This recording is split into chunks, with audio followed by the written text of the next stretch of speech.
This is Whitney Adams and Jessica Bray, and this is Overtones.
Welcome, everyone. You are listening to the 57th broadcast of Overtones on WLXU 93.9 FM, Lexington Community Radio.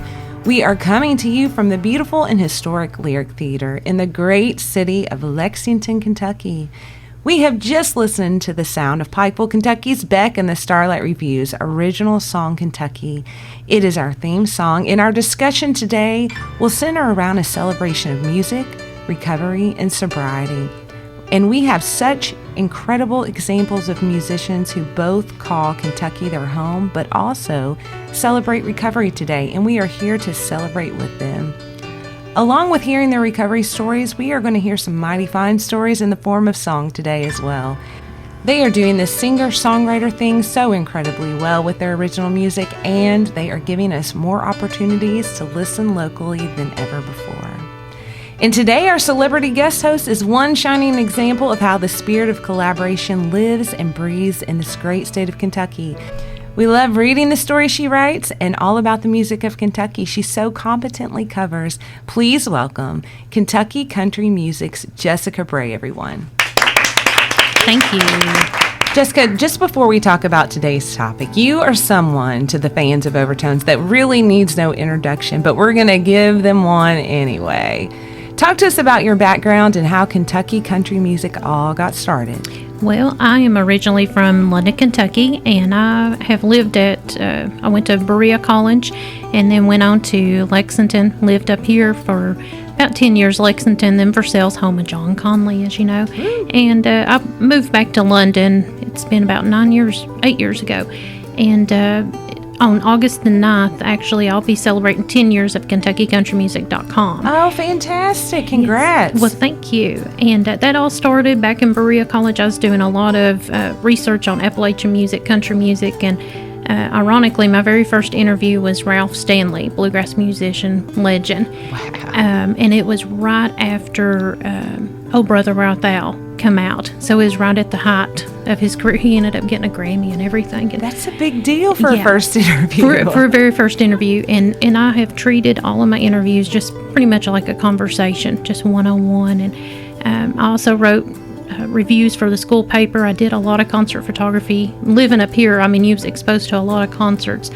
And just really the website and social media was an outlet to showcase my state in a positive light. We see so much negativity of Kentucky, but this was a way to showcase the artist and the people of it. Well, thank you so much. We are big fans of Kentucky country music here.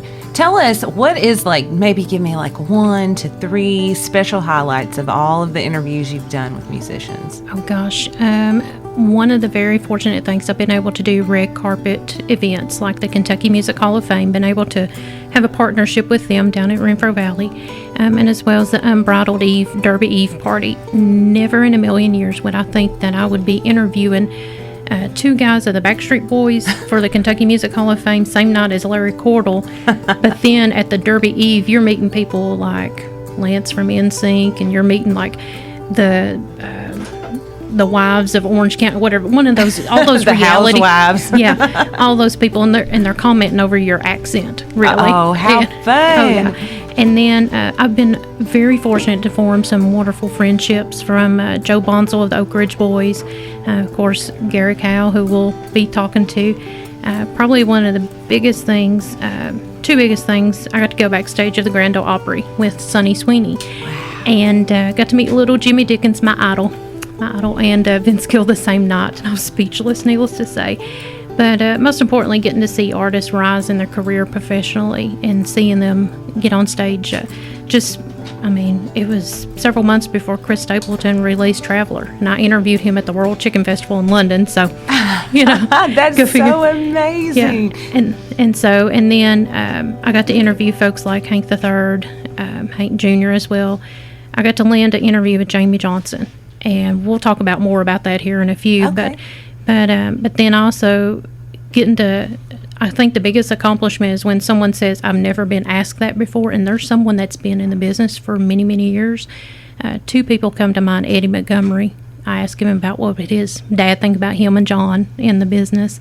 And then Steve Warner. We got to talking about Russell Springs and growing up. It was at the Hall of Fame, and he ended up introducing me to his mom. So how exciting! Yeah, you made an impression if you get to meet Mama. I know if you get to meet Mama. So, but over the years, getting to meet people, getting to share their stories. I love hearing the story behind the song.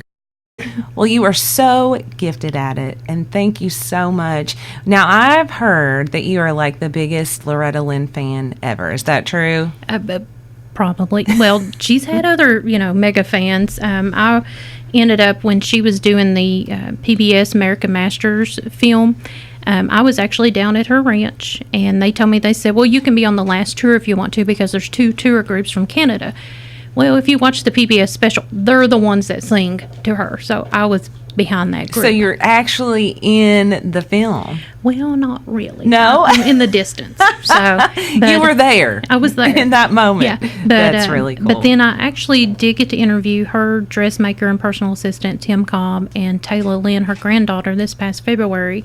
And we actually talked about Loretta herself, but also their roles with Loretta Lynn's ranch, the history, but also how both of them had overcome sobriety and addiction issues. And it's if you go to Taylor's Facebook page, her music page, she has still got that live interview, and it was like 2 hours long. Oh, wow. And they really opened up, and so very, very inspirational, needless to say. And I'm glad that you brought that up, because you have been covering the subject of music and sobriety for a long time, and you do it so well, and you feature it on your blog regularly.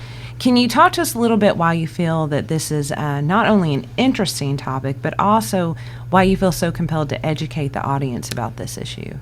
We have, especially here in the last few years, it seems like we've had a lot of musicians, a lot of singers, that have either committed suicide or they've overdosed. They've had a lot of these issues. We have seen the musicians drunk on stage. One of the bands down in Texas, they had a video of the singer, and he was just belligerently drunk. Unfortunately, back home in London, you see people that you went to school with that's on the sheriff's page for, drugs or alcohol or whatever. And I really think that we need to clear the stigma. We need to let people know that you can get help. You can live to be sober and be clean. It not only affects you, it affects your family, your band, your friends. And one of probably the biggest inspirations, which I mentioned before, was Jamie Johnson. I used to travel and do a lot of concert photography for him. And I had seen both sides, the dark and the light. And we got talking about it. And he said he realized years ago he needed to quit because of his daughter. And his daughter's a teenager now. And he's a whole lot happier, needless to say, in his life, and has got clarity. And I think a lot of times people, they get to that point, they don't know where to turn. And hopefully talking to these musicians, we can find out. But overall, the message of hope, there you can get help. Absolutely. That is such a wonderful way to put that. And thank you so much for your work on this subject. Before we get started in this panel style discussion today, we are going to welcome our guest to Overtones. From Lexington, Kentucky, he is both the namesake of the Greg Austin Band and Austin City Saloon. He is also a 2019 Lexington Music Award Lifetime Achievement winner. An incredible singer-songwriter, he has been in recovery for 12 years. Let's give it up for the amazing Greg Austin.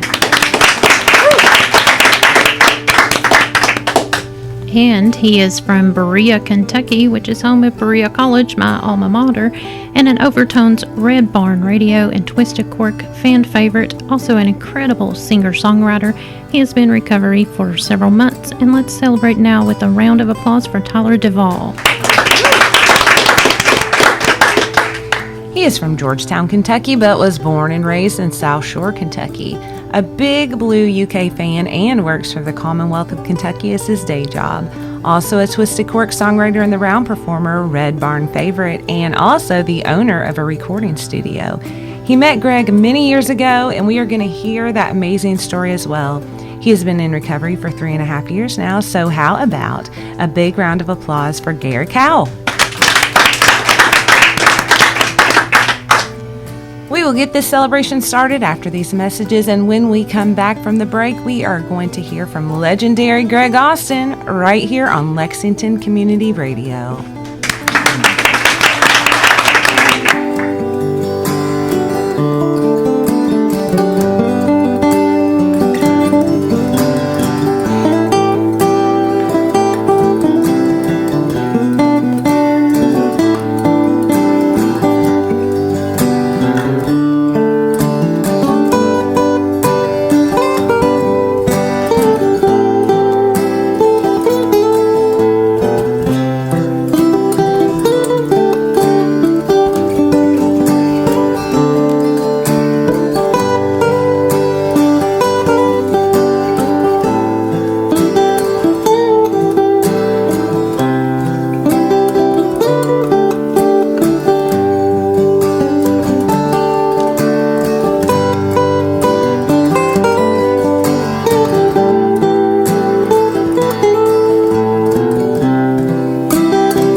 Sometime Sunday morning, I stumble from my bed, afraid of what the mirror might say to me. With the memories of you so strong, a classic case of love gone wrong. But maybe someday, well, I'll get it right. Somewhere in Kentucky, there's a man who's feeling lucky, sleeping with a woman that once was mine. Somewhere two lovers lie together side by side in a place that once was mine.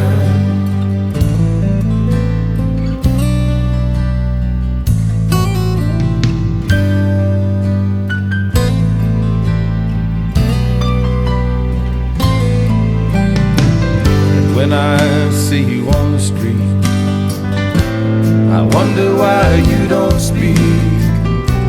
I guess some broken hearts never mend. The things I wish I'd said, they seem as empty as my bed. But maybe someday, well, I'll get it right. Somewhere in Kentucky, there's a man who's feeling lucky, sleeping with a woman that once was mine. Somewhere two lovers lie together side by side in a place that once was mine. Somewhere in Kentucky, there's a man who's feeling lucky,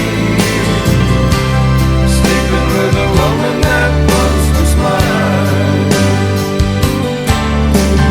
Somewhere two lovers lie together side by side in a place that once was mine.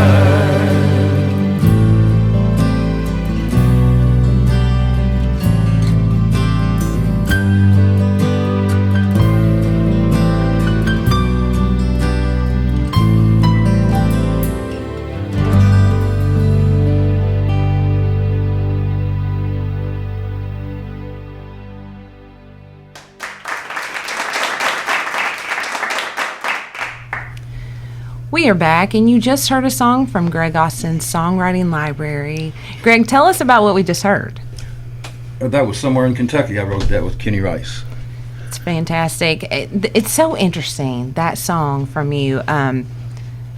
Everyone of all ages, Kentucky musicians all over know that song, especially the songwriters. We know that song. We love that song. We respect it. And so many people cover it. How does that make you feel? Is that strange?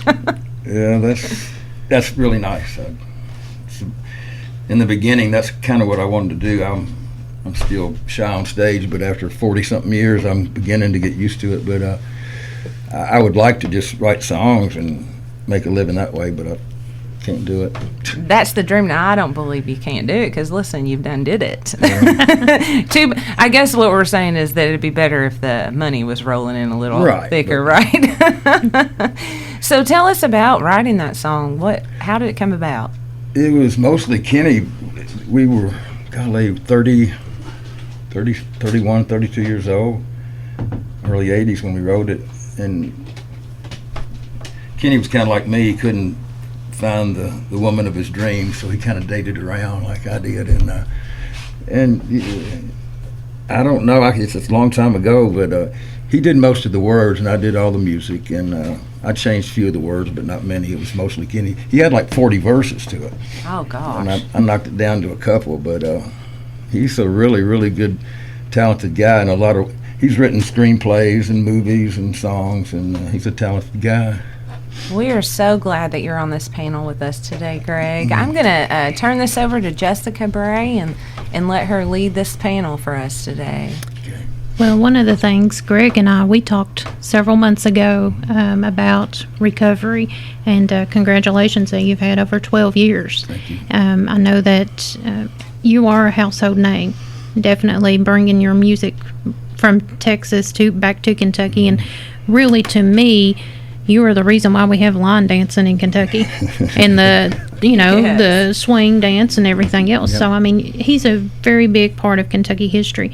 And, of course, with Garrick, I've known him we were just talking off the air, for over 10 years now. And we met, it was at another radio station and with a local music show. And I've followed his career over the years and his family and stuff, being a family man.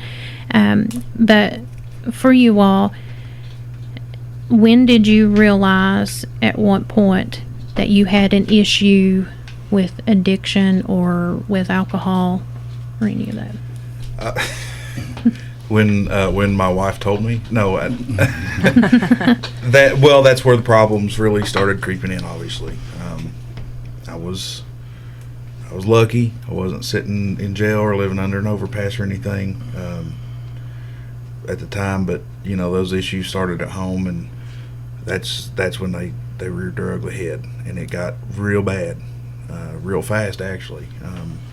Everything's kind of happy-go-lucky for a minute, and as they say, the alcohol works till it doesn't work. And it stopped working, and it just started causing problems, and not just with me, but with my, obviously, like I said, with my wife, and then that, the kids come right along into the situation with it, and so that's really when it started to become a real bad problem, and then that took a little bit of walking out, a little bit of leaving on some folks' parts, and my wife, she had to split for a minute. How much were you drinking? Do you remember? I don't know. We can guess. I give you educated guess, probably about a liter a night. Wow. Bourbon, Kentucky bourbon. Straight Kentucky. Did you ever think about giving it up the business because of the liquor? I was working my way on it. I was working through it. I was, what do they say? I was winding down public appearance and winding. I wanted to sit at the house and drink. I had what what's now our recording studio. That was my little area. I'd go down there and listen to music and fiddle around on a computer and just sit there and get drunk all night. So I'd go to a show and drink just enough to get me through it. Right. Just enough. 2, 3, 4, 4, 5, 6 bourbons, which to me was prime. It was prime and just maintaining. And then once I got home, it was game on. And was you drinking because of anxiety on stage, or? Well, at first, that's what I told myself. At first, yeah. Mm-hmm. But then that, of course, it goes just right on from there. And if you're one of the population that can't handle it, and I am. What about for you, Greg? When did you realize that you needed help, that you had issues? Well, at first, in the very beginning, when I started, I went out on the road in '74, and but all of my heroes in the business that's what they did. It was cool to, if Puddin' and I went out, he'd buy the first round, I'd buy the second round. Mm-hmm. We'd talk to the ladies. That's what everybody did, and it just. Like you said, it was working until it didn't. But I was out drinking Puddin'. I'm not proud of that, but I was an all-conference drinker, and I'd probably have a half a pint and 6-pack before I even started. But a lot of mine was anxiety and being scared, and still am. But I don't drink to get there. But I stopped one time for a little while, a couple of months, and the guys in the band, we were playing in Richmond one night, and they lined up about 12 shots of bourbon in shot glasses, and I'd quit smoking too, and they had a pack of Kent Lights at the time, and had it all with a lighter all before we started, and they said, please start drinking and smoking again, because I was so irritable, hard to get along with. But so I went back that night. But I don't know when. I think when the drugs appeared, I think I started realizing that, because I'd stayed off drugs in Texas. All the band guys were doing cocaine constantly, and I didn't do any. I didn't smoke marijuana. I didn't care for any of that. And that was common back then for quite a few musicians in the industry. And I've had knee problems my whole life, and started taking some medication for that so I could even walk, and that caught on. And as you know about the opiates, the doctor can give you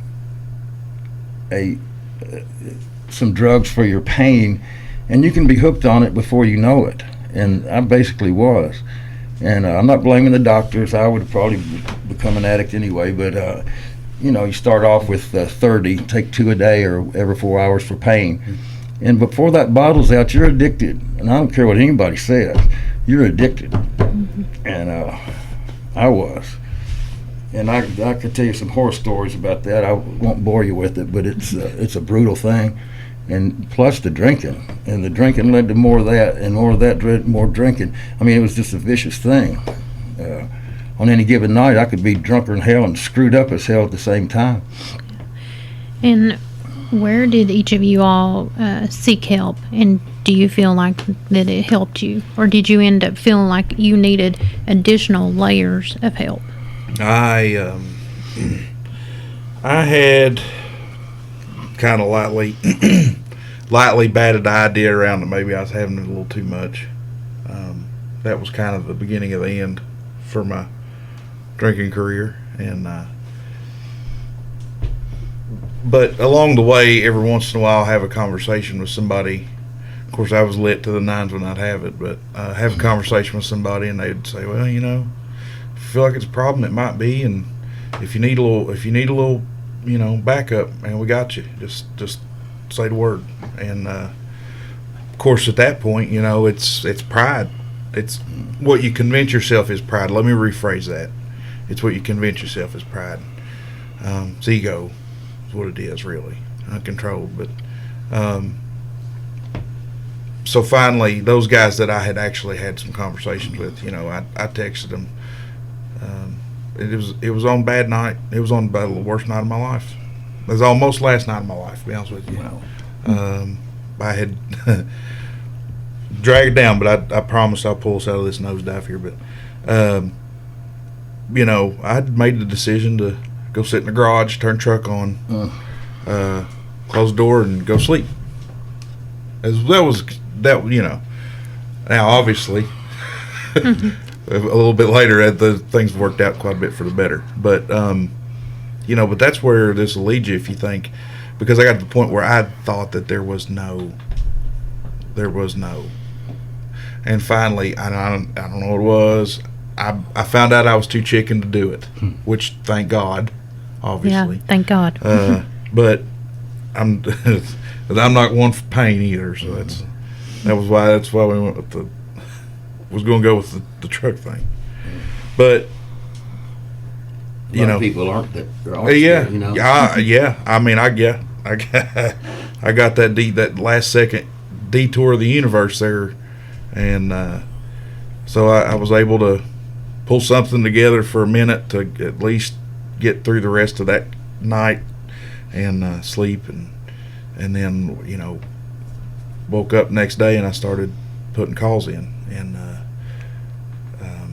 somebody was watching over you. Yeah. Started putting calls in. I said, I need some help, and anyway, ultimately where I ended up was with AA, and those folks helped me. When I needed it the most too. So that was a big part of helping me out. And I know Greg is very passionate as well with AA. And how many meetings are there in the Central Kentucky and Lexington area? In Lexington, there's 143 a week. You can go anytime you want.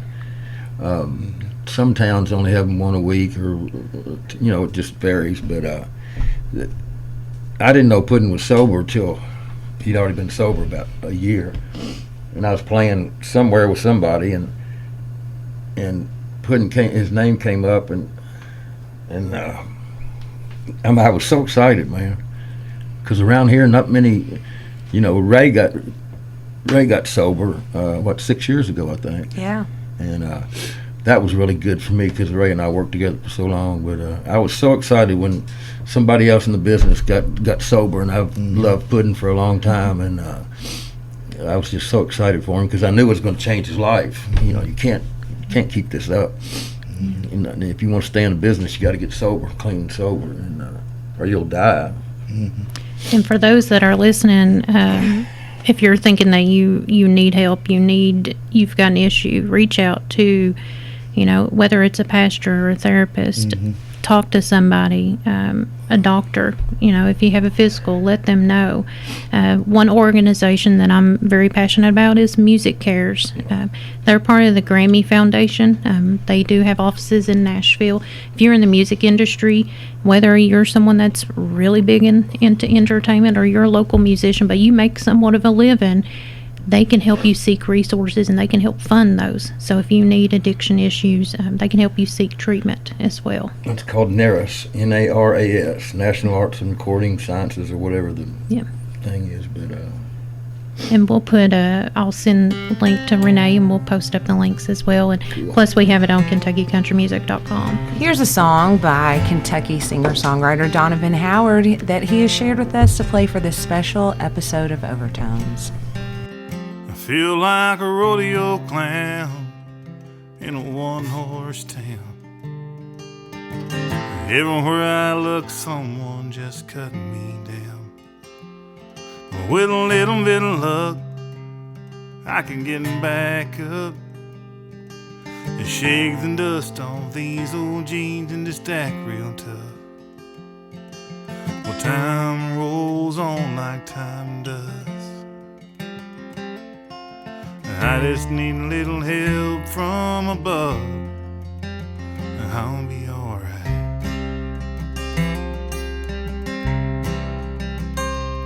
Maybe one of these days I can change my ways and shake the ties that bind my mind and get out of this haze. But this homemade pipe, it controls my life. Takes me away to some other place and turns Jekyll into Hyde. And days roll on like days do.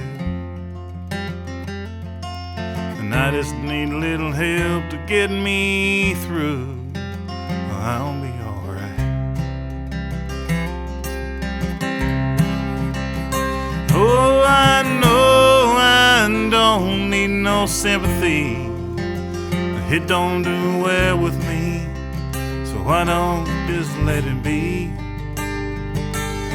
Most of my days I just feel ashamed, running down my old man's name. We all know who's to blame. And you just lie in the bed you made, and the only chance you got is the one you take.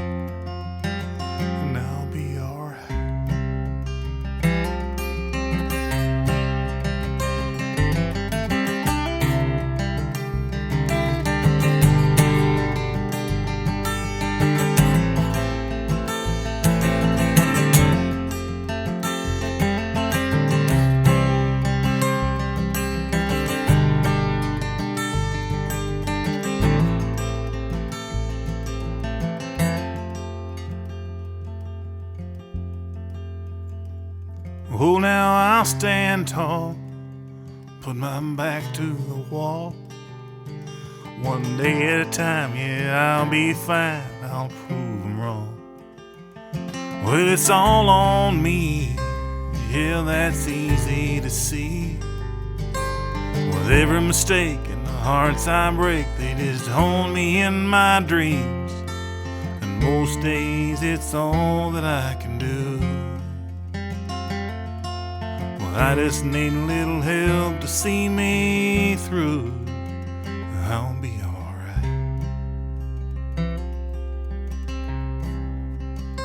I feel like a rodeo clown in a one-horse town. Everywhere I look, someone just cut me down. That's so wonderful. We are going to hear more of this interesting dialogue after the break.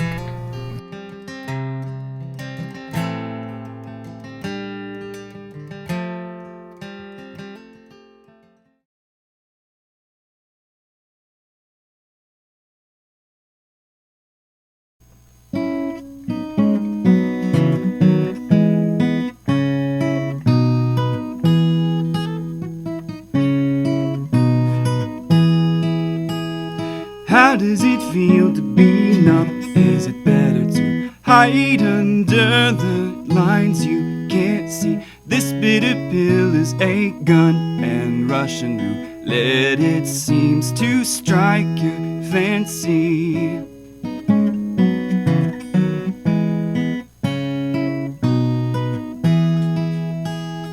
How does it feel to be numb? Is it better to hide under the influence of substances, dilute your blood till you're no longer related to me, related to me.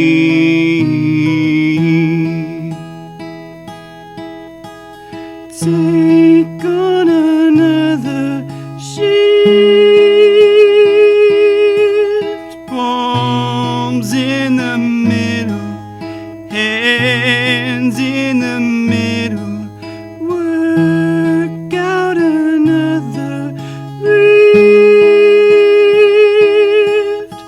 Something is muffled, another juggle. This is the foreground.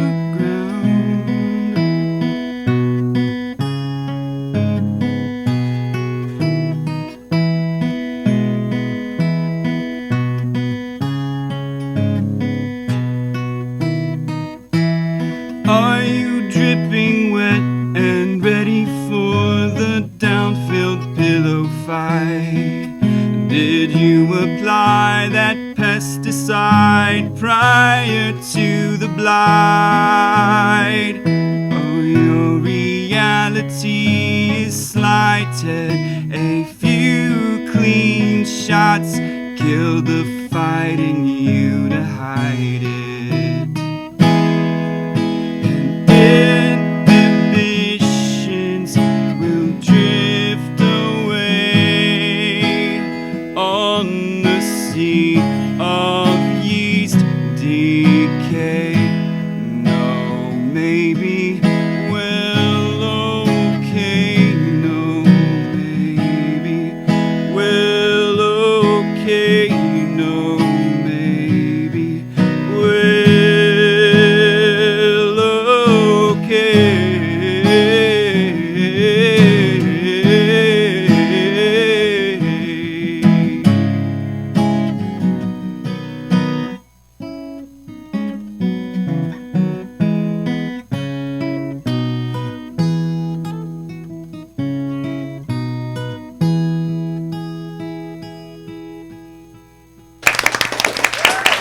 Welcome back to Overtones on Lexington Community Radio, and how awesome has it been to listen locally today, everyone? You've just enjoyed the music of Berea's own Tyler Devall. Let's welcome Tyler back to the show, everyone. So, Tyler, what was the name of that song? That song was called Numb. And what's the background of that song? How did you write from experience with that song? So, I started writing that song when I was a sophomore in high school with my first band. We were terrible. So that song never really made it far. Like, especially, it was like the beginning stanza, how does it feel to be numb? That was written for my older brother, who is an addict in recovery. And that's sort of actually been a theme throughout my life. My parents, my brother, and then just a lot of people in Berea that I don't know, it's weird when you grow up, in that sort of environment. It's really easy to spot an addict, someone who's afflicted or suffering in that way. So it's just something that I've always been aware of, and I suppose, that's where that song originated from. What has been going on in your life recently that's created a platform for you to write from your own life experience? Well, I also am in recovery for alcoholism. It's really weird and bizarre to say that, especially because nobody would expect that from me. I work out a lot. I don't get into trouble. The brand of addiction that I suffer from it's so quiet that it's actually, I think, in many ways more dangerous and detrimental to my creative process and to, the goals that I want to achieve. Just sort of takes the energy out of you. But so I've actually been working towards sobriety since October of 2018. We're in 2019 now. And the longest stretch that I had was about 2 months. Around the days, being as I'm sort of conditioned to get really stressed out and worried and depressed, just as a trend, throughout my life, I allowed myself to have a pint of Irish whiskey, and I just had a hard time reining it back in, despite how badly I wanted to. Being a singer-songwriter or a poet or an artist, whatever, I feel like a lot of what I experience is very high def. Everything is very loud, very bright.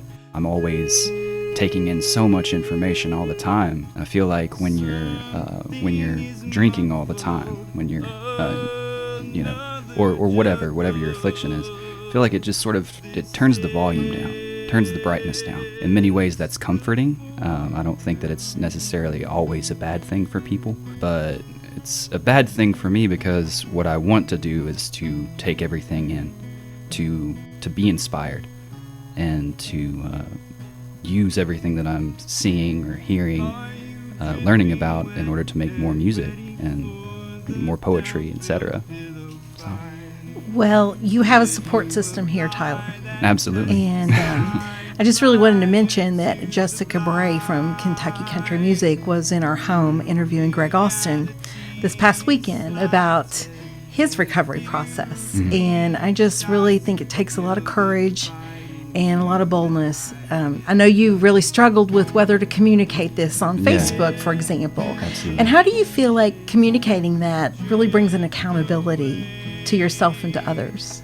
Well, that's a very good question, because from October to December, I was keeping it really quiet. One of my best friends, Cece Roden, she was like one of the only people to know that I was, and other friends, Cece, my friend Sean, other folks. But other than that, like, pretty much nobody knew what I was trying to accomplish, what I was going through.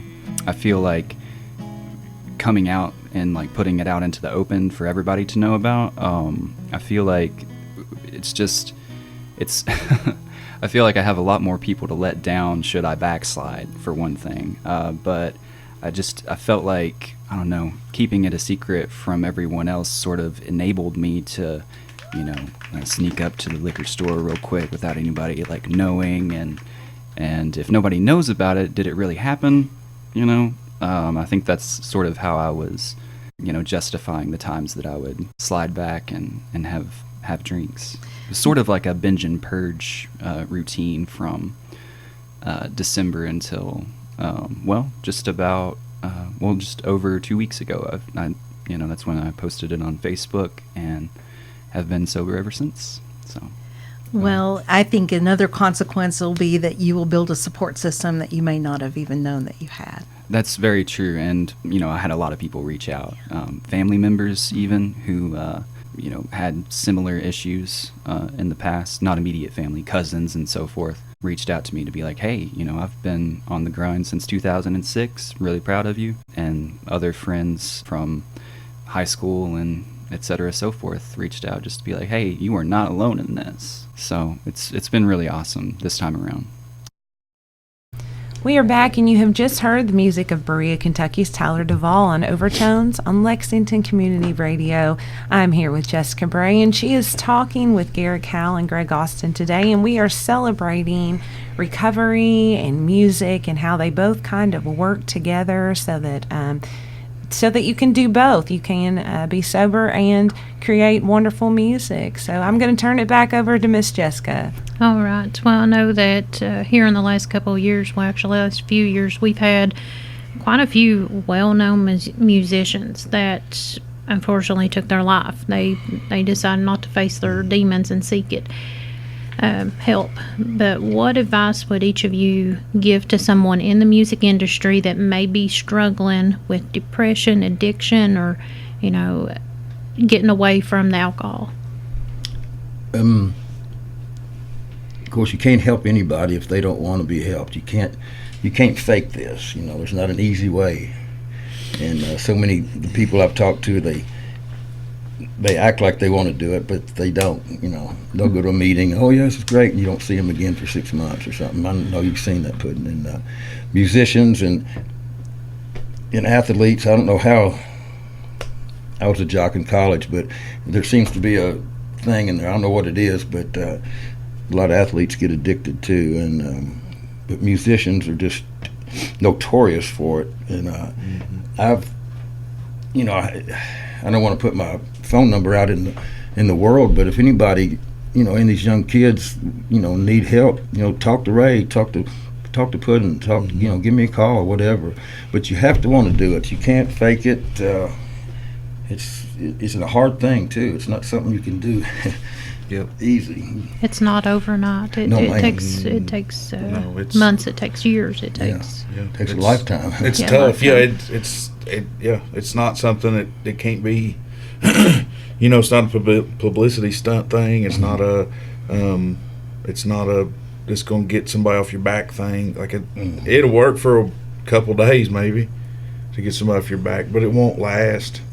It really won't. And then after you first quit drinking, was it just 3 weeks there where you're a pretty hot mess. Period. And that's physical. That's not even. I'm not even talking about being grouchy. I mean, your body goes haywire. Yeah, exactly. I've been in, daytime work, big meeting, hearing type things, and my sugar tank out when I was detoxing. And you go white and flush and sweat, and you're falling asleep, and you can't stop. And, thank goodness you got people around hopefully, when those things happen, an emergency site that can, run get you a pack of crackers and a Coke or something to kind of get you. But that's just physical. Then you get into mental stuff, and then you got to learn how to live without that easy button. As that's what me and my sponsor talk about. We don't have that. We don't use that easy button anymore. Just taking a drink and making the stressors and all that business go away. So, how quick did you go back working after music? You quit? Yeah. Well, I did a few. Immediately after I quit, actually, my last drink, I canceled the show that weekend.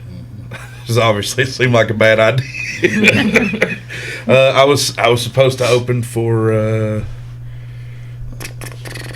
Austin City. I was supposed to open for Confederate Railroad, I think, that night. Oh, wow. And I had to call, and I said, guys, I can't. And once, of course, knowing people and working with folks around town, when you tell them the situation you're going through and say, I'm sorry, I can't make it, here's why, nobody bats an eye or has any. Oh, absolutely. You got to do what you got to do. And thank goodness, a lot of people are understanding. And the ones who aren't understanding is the ones you don't want to be around anyway. Right? Yeah. But yeah, everybody was. But yeah, it was that night, so I canceled stuff that weekend. But it was probably a few weeks. But a couple of weeks there before I started playing again. But one of my early gigs working after that was New Year's Eve. Wow. And I remember going to. Went to a few meetings that day, and I was concerned about it because I was that early, a couple of weeks, and it was December 14th was the last time I had a drink, 2015, and it was just a couple of weeks after that, so I was real concerned, but people, at those meetings they were encouraging. There was, hey, there are those of us who are out there and do this, and of course, Greg and that's the thing too. Once you stop drinking and you start learning, and then you find out, of course, I've known Greg has not drank for a while, but then you find out other people like, then Ray's not drinking, and not a lot of us, but there are some. But the more sobriety we end up going through that, you find out more and more and more, and it's like, oh wow, I just found out last weekend Doug breeding. Yeah. So it's sort of like, and here I am, 30-some plus years into this, right, and just finding that out. So it's just that kind of thing. And I think going back on the physical, withdrawals and stuff. One of the things I remember, and it's a mutual friend of ours. that lost his voice, and he realized he had to stop all alcohol, beer, whiskey, all of that, and because it was doing some vocal damage. So I mean, it can. I think a lot of times people don't realize how damaging it can be, and it can end a career really as well. Thankfully for him, he's getting on a good road. And all. Yeah. So. Well, thank you so much, guys. Everyone, please stick around. After the break, we are going to hear the music of Georgetown, Kentucky's Garrick Howell. Thanks for tuning in today on Lexington Community Radio. Amen.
Looking for something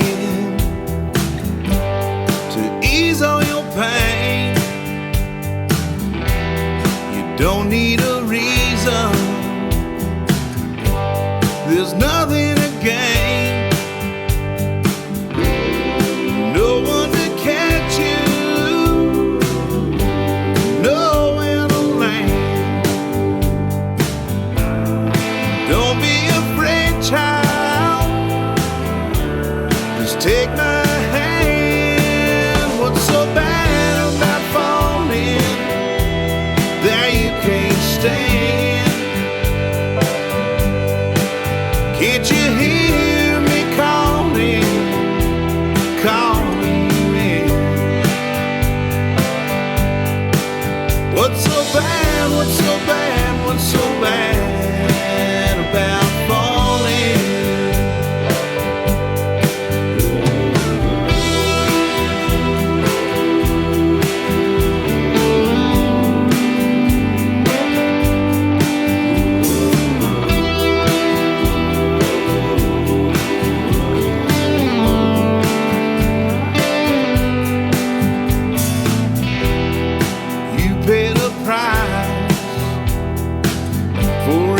Lesson learned. You fear the next step and chance getting burned. No one to catch you, nowhere to land. Don't be afraid, child. Just take my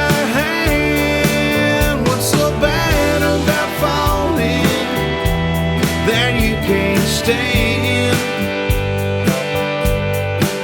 Can't you hear me calling, calling you in? What's so bad, what's so bad, what's so bad about falling?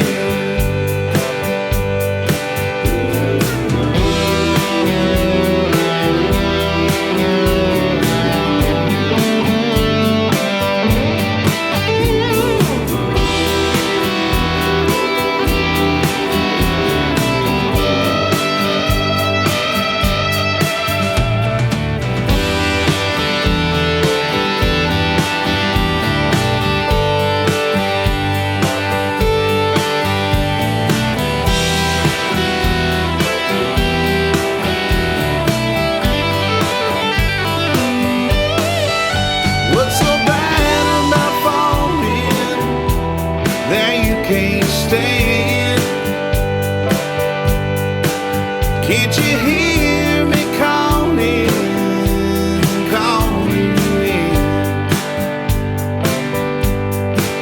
What's so bad, what's so bad, what's so bad about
So we just heard from Garrick Howell here on Overtones, Lexington Community Radio, WLXU 93.9 FM. Garrick, tell us a little bit about that song we just heard.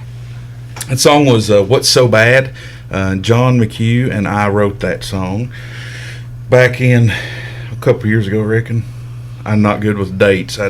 Greg's real good at calling back dates. I can't remember any of that. I know it was a couple years ago. Anyway, made this record called Unprofessional, and John and I wrote almost everything on there. We used a couple of friend songs and one song from a famous movie that I couldn't resist, from the Muppet movie. Anyway, sorry, I'm getting sidetracked. Let me tell you about the song. Yeah. So we wrote this song, and John and I were in the same room, and we were writing the words and lyrics to the same tune, and we were doing it at the same time, but we were writing two different songs because John was writing it about from one perspective, and I was writing it from another. I can tell you what my perspective was. I'm not going to try to tell you what John's was. It's a little different, but What's So Bad is like a double entendre for what's so bad about falling. The way that it's written to me, what's so bad about falling in love is one way, probably how most folks would hear it first, but internally in myself, what I thought we were writing a song about, and what it means to me right now, is that it's the devil talking to you, saying, "What's so bad about falling off the wagon?"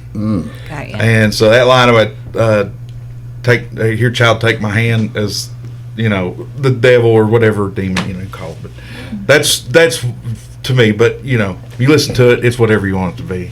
Well, I know Garrick, I have to be professional. That's all here, right, either one. For the unprofessional there. That you and John have created several, a couple albums, have teamed up, done pretty well over these last few years. We try to. Yes, definitely.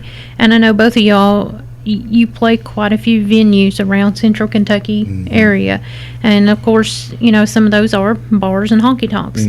How are you all able to maintain sobriety while also having a career in the music business? Well, John don't have a problem, so he don't have to maintain sobriety, and that's a blessing for me, actually, to have my best friend almost every night that I play number one right next to my side, because I know he'll punch me square in the teeth if he thinks I'm going to do something stupid like take a drink.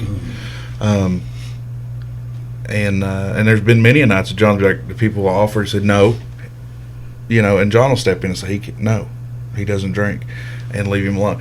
He doesn't have to do that, but anyway, that's a big help for me. I've always got, because I trust him with my life. It's, and that's folks who maybe have struggled with addiction and are in recovery. They don't understand probably that's not real super common to have, somebody that you're around doesn't particularly have that problem, but will watch your back as if they did.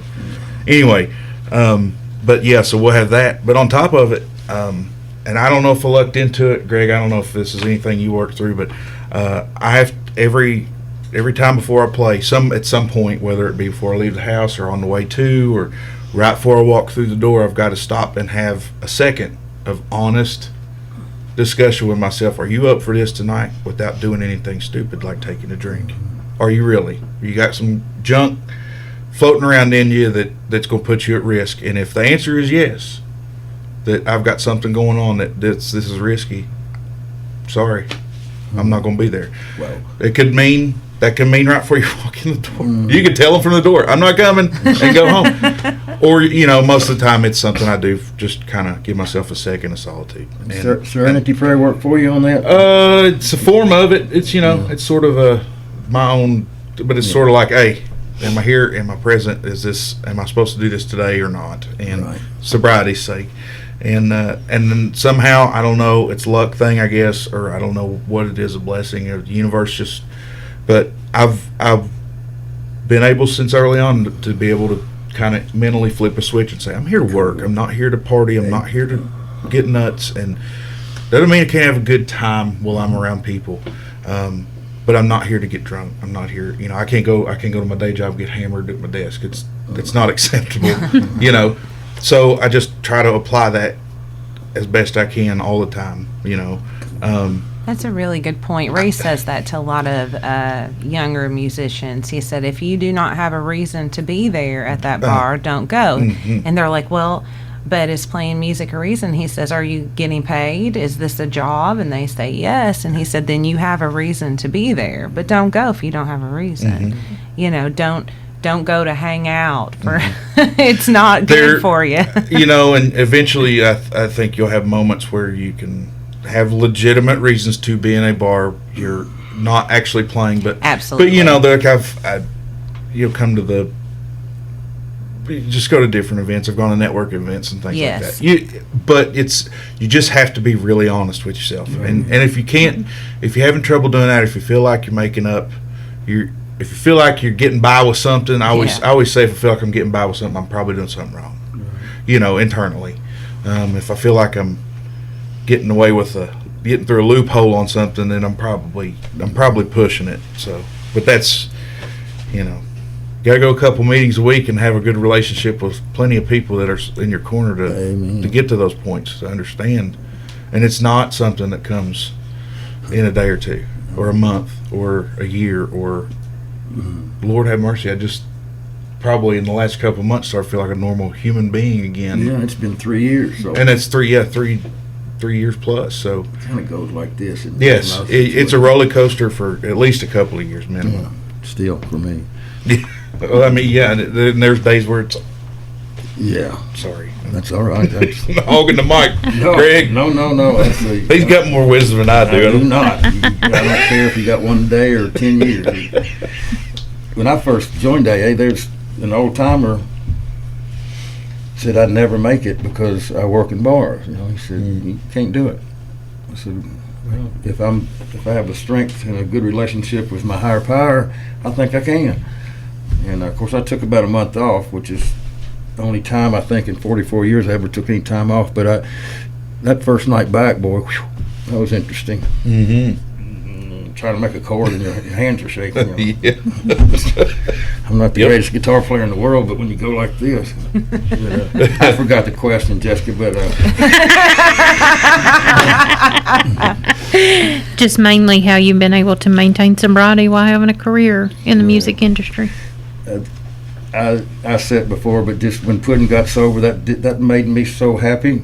I mean, I just that got me through a couple of months there, and I don't know, leaning on people that you respect and care about, and like Puddin said, there's some people can do it and don't need anything. Me, I'm not trying to be tougher than Puddin, but I was addicted to two things, and that made it a little bit harder for me. But if this was bourbon and I drank it, within an hour I'd be looking for a and vice versa. If I took something, I'd try. It's a pretty screwed up way to live, but I love music, and I love writing music, and I love the people in the business. So I lean on Ray an awful lot, and lean on Warren. I lean on Renee. Whitney, she's great in the business. Jessica, I think you're doing something that's very special, very special. Thank you. And I'll be quiet.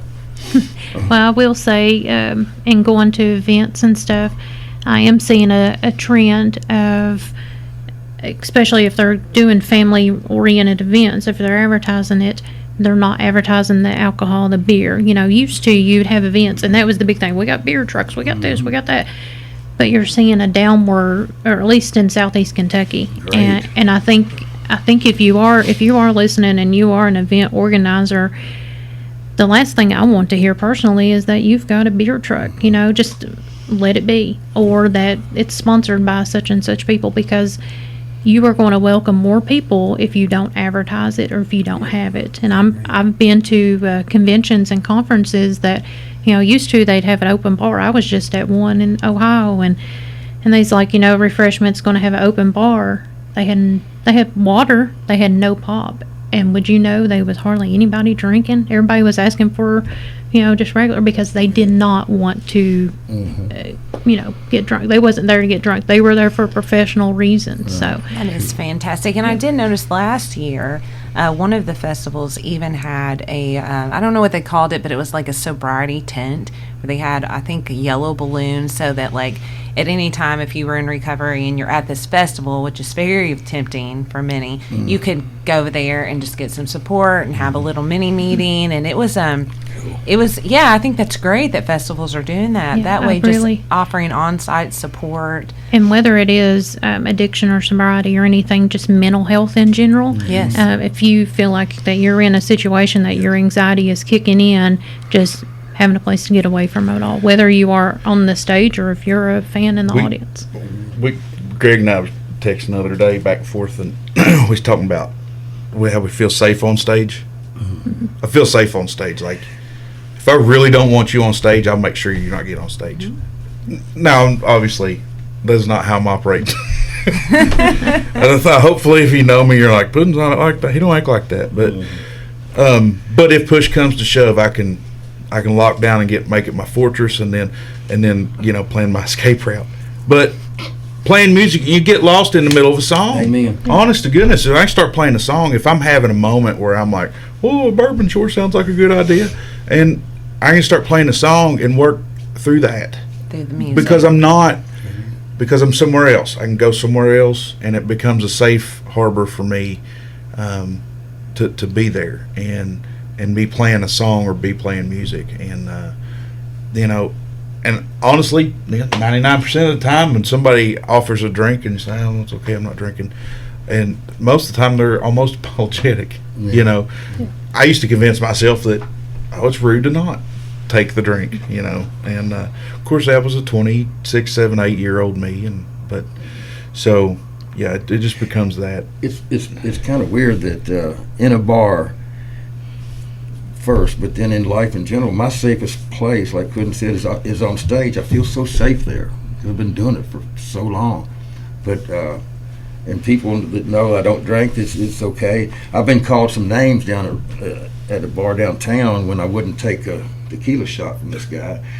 He called me some bad names, but I just let it go. But if I had been drinking, I'd probably done something else. But anyway, yeah, that's my safe spot is on stage. And the times I got to watch myself probably the most is when I'm not there, or when I'm feeling particularly good about. I have to, if we're going on vacations, I got to hunt out all the AA spots ahead of time. I got to know where to go if I need to go. Not because I'm not familiar with the place, but number two, let me tell you, I could not wait for the first AA meeting on the last cruise that my wife's family took us all on. Wow. I was about to, I don't know what I'd have done. I don't know if I'd have turned into the Incredible Hulk and smashed a hole in the ship, but I could, that 6:30 meeting in that library could not come fast enough on that cruise ship. But great. Some days you get into that Yep. mood, and it's the stress of travel and stuff, and everybody's like, "Well, it's a first world problem," and it is. I'm whining about his vacation was rough, boo-hoo, but but honestly, But you're I was also stuck on a boat surrounded by unlimited readily alcohol. available alcohol. I mean, I got to watch. So, but those are those big moments that you really got to be on your toes for, is when you're not safe. Yeah, it's true. Absolutely. Well, let's switch gears just slightly here. We want to talk about the connection that both of you have with the Greg Austin song "Kentucky Bound." Yeah. So Greg, tell us a little bit about that song, and then I want to hear how Garrick got really connected to it. Well, I'll tell you, when he recorded it, I was doing backflips. I thought that was the best thing I'd ever heard in my life. I loved it. But I remember in Ramada, it wasn't Ramada, it was a Sheridan Inn outside of Boston, and they have a TV station up there. It's kind of like Atlanta Station, it's on 24/7. This is, it's been 20 years ago. But they were talking about going home or something, and we'd been on the road for like 3 straight months, and I just I came up with that Kentucky Bound thing, and Ray, your husband, helped me write that, and then Keith, the guy from up that way, helped too, and I don't that's when I was in my drinking days, so I don't remember much about it, to be honest, but that's horrible to say, but I remember the first line, because I was watching that TV show. It was on all night, and back in those days, he didn't have all-night stuff like you do now. But anyway, I like the song a lot, and I like Puddin's version of it a whole bunch. He's a really good singer. Yes, he Oh, is. dear gosh. Puddin, how did this come about? So, well, you know, and that's, I've said before, like I'm like the gremlins. You can't feed me alcohol. You know, you don't feed a gremlin after midnight. You can't feed me alcohol. And I've been voted into the Hall of Fame on the first ballot. You know. But that doesn't mean that there aren't good things that have come out of bars and alcohol. Don't take this the wrong way. I'm not giving anybody free passes here, but the point being is, I started going to Austin City. Greg Austin, obviously, was playing Austin City for a long time, but he was there, and I was showing up. You know, when it was still daylight outside, and staying and shutting it down, and you know, I was younger man's game. But anyway, Greg played, you know, all of his songs, and that was one of them. And anyway, the time finally come around years down the line, and I was putting together a record, and we were going to do a cut that Doug Breeding and Breeding's bunch had cut in the 80s, I think, and we were doing that, and I said I want to cut a Greg Austin song because I want to pay homage to these guys. You know, and I want to pay respects to these guys. Now, those were my drinking days too, so there's some of that's fuzzy as well. But it was a respect thing for my side of the aisle, and but then we wanted to take and really, you know, do what we could do with it, and we had me and John and Don Parker and Hank Groves was playing bass, and we really tried to do the best we could at that time to put that song together and do it as much justice as we could, along with all the songs, but that one specifically. So it came out great. And ironically, that's the song that I first heard and just loved Puddin's music. Oh, did you know that it was a Greg Austin song, or did you think that Puddin wrote it? No, I kept going, I have heard this song somewhere. I have heard it somewhere, and then it just went bing. You know, I just remember it was Greg's song, and I mean, that was the one that got me connected. That got you hooked. Yeah. Thank you guys for listening. Stick around. You are about to hear Kentucky Bound, the Garrick Howell version, here on Overtones, Lexington Community Radio. I'll be leaving in the morning, saddled up and ready to ride. And just like Roy Rogers, I got a guitar by my side.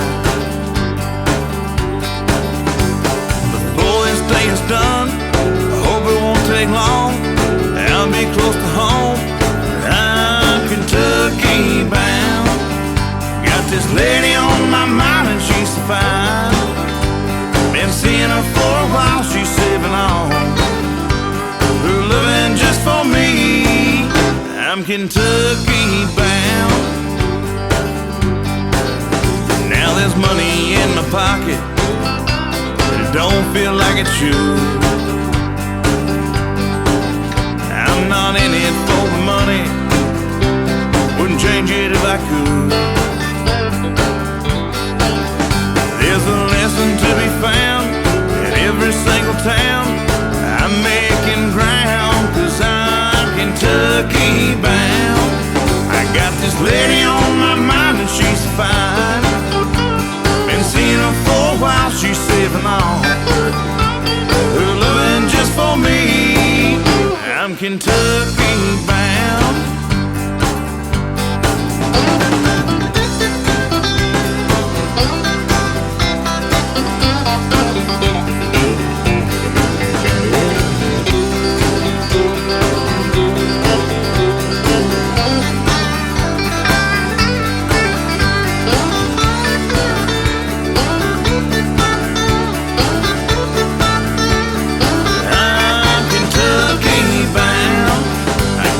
Lady on my mind and she's fine. Been seeing her for a while, she's sitting on. Her loving just for me. I'm Kentucky bound. Kentucky bound. Kentucky bound.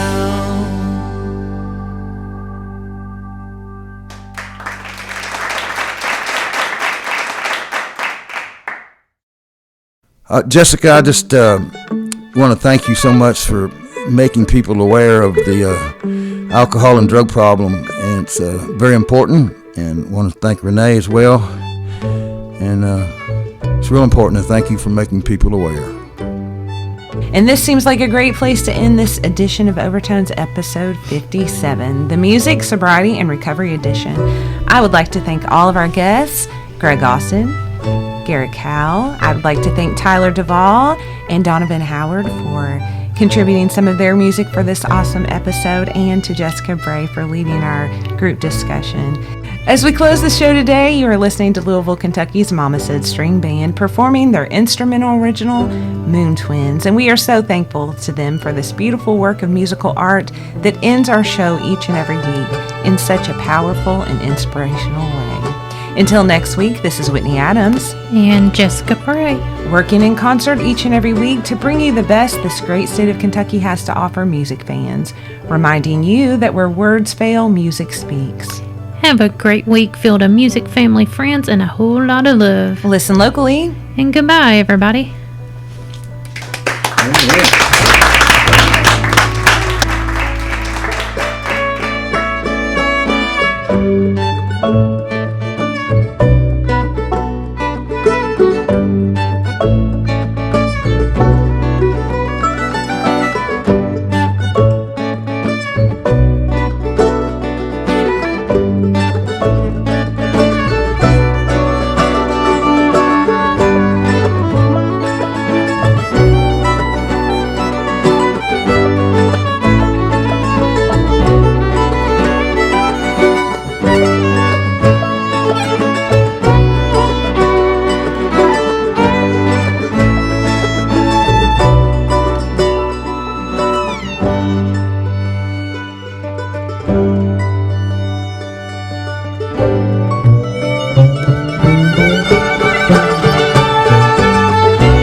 My body aches just to be back home.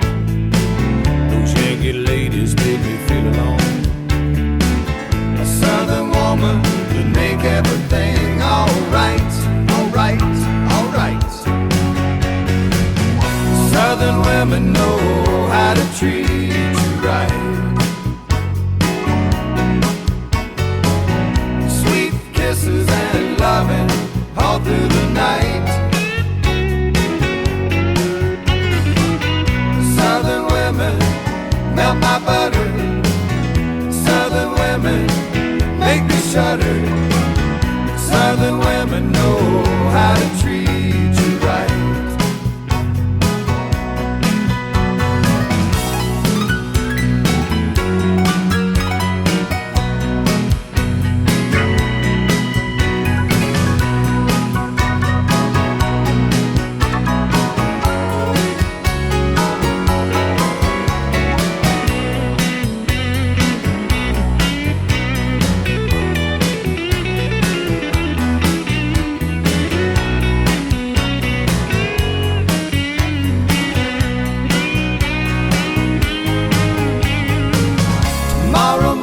Might find me free of this old southern memory. I'm getting by on this whiskey and this song.